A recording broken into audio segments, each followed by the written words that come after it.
So today I'd like to talk about the things that we learned after going to Panama and spending some time there. So we heard that you couldn't find a blender or you couldn't find certain power tools or things like that. We found there was no problem. They have things like that and they have really good prices. They have sewing machines. They have clothing. They have all that stuff. They have big scary ants too. They're carpenter ants. They do bite. Well, not.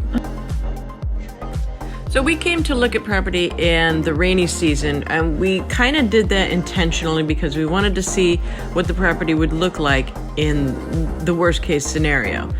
The rain was nice. It did rain. It only rains half of the day, and it's warm. When you look at it, there's a ton of rain puddled up everywhere, but the amazing thing is in a half an hour, all of that will be gone. It'll look like it's just a normal day. It'll all have dried up. The puddles will be gone. It'll be summer again. It is humid, but I lived in Illinois, and it's not as humid as it was there. We didn't get to see the full range of the diversity of plants and animals that you can see there, but we did get to see a coatimundé and a few birds and lots of flowers and different plants. And we got to see the famed blue butterfly. So our little vacation rental here was in almost the area of Alto Boquete. It's in Chiriquí province of Panama, and honestly, I felt completely safe here. As a woman, I walked to the store and back by myself with no accompanying, and I felt perfectly safe. Everybody was very friendly, and not in a creepy way. Speaking of the store, we were able to find lots of things that were really well priced. A lot of things a lot less than you'd find in the U.S.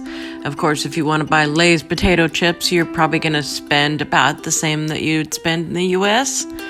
If you're willing to buy more local brands of things, you can pay less for them.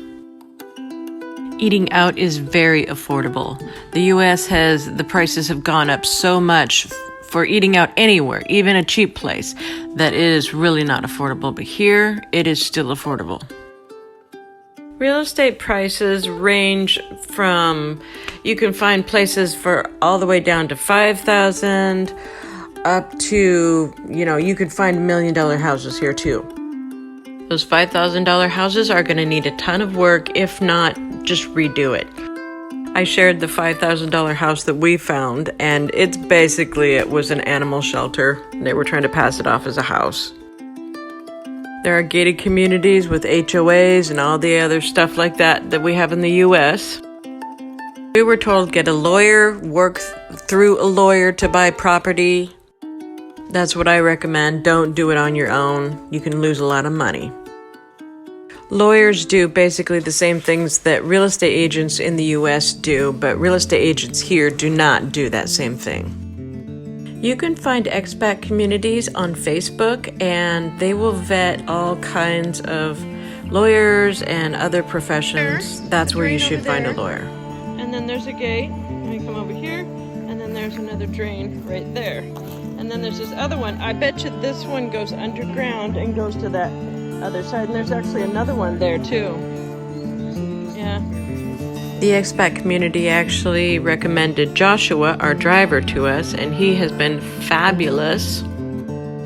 He interprets, he drives, he tells us about the culture and the plants. He's actually helped us find properties too. Oh boy, it comes with a shark cage.